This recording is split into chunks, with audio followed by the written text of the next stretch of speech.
Grandfather bought Tutu from a street entertainer for 10 rupees.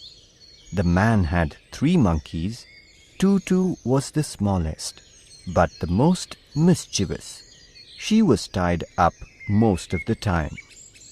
The little monkey looked so miserable with the collar and the chain that Grandfather thought she would be much happier in our home.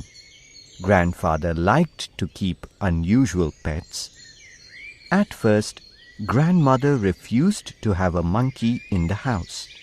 "You have enough pets as it is," she said, referring to Grandfather's goat, several white mice, and a small tortoise.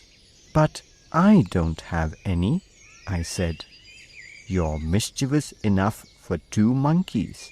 1 boy in the house is all I can take," Grandmother replied. "But Tutu isn't a boy," said Grandfather. "This is a little girl monkey." Grandmother gave in. She had always wanted a little girl in the house. She believed girls were less mischievous than boys. Tutu was going to prove her wrong. She was a pretty little monkey. Her bright eyes sparkled with mischief. She had a wide grin which showed her pearly white teeth and terrified Aunt Ruby. One of the first things I taught Tutu was to shake hands, and she insisted on doing this with all who visited the house.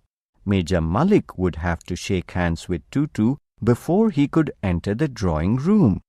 Otherwise, Tutu would climb onto his shoulder and stay there, playing with his hair and moustache.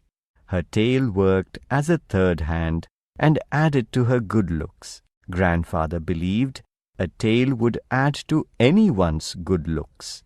Aunt Ruby had not been informed of Tutu's arrival. We heard loud shrieks from her bedroom and went running to see what was wrong. It was Tutu trying on Aunt Ruby's petticoats. They were much too large, of course, and when Aunt Ruby entered the room, all she saw was a white bundle with no face jumping up and down on the bed. Then Uncle Benji complained that his hairbrush was missing.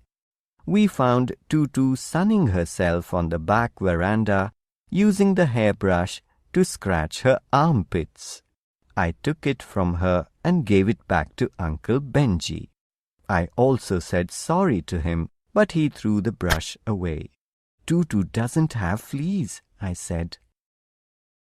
"No, and she bathes more often than Benji," said Grandfather, who had borrowed Aunt Ruby's shampoo to give Tutu a bath. That day, Grandfather had to visit Meerut to collect his railway pension. He decided to take Tutu and me along.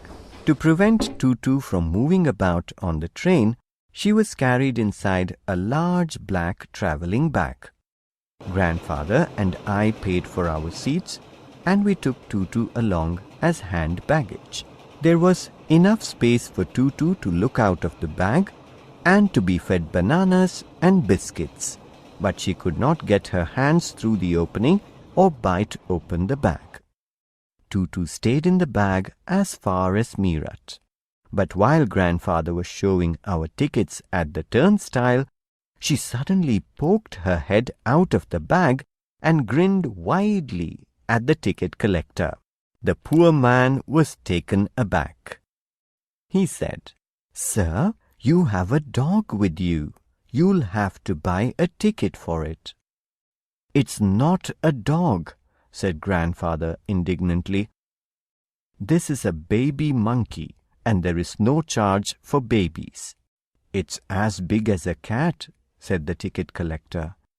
"Cats and dogs have to be paid for." Grandfather took Tutu out of the bag. He tried to argue that a young monkey was not the same as a dog or a cat. But all of it was in vain. To the ticket collector, Tutu was the same as a dog. So Grandfather had to give up and pay 5 rupees as her fare.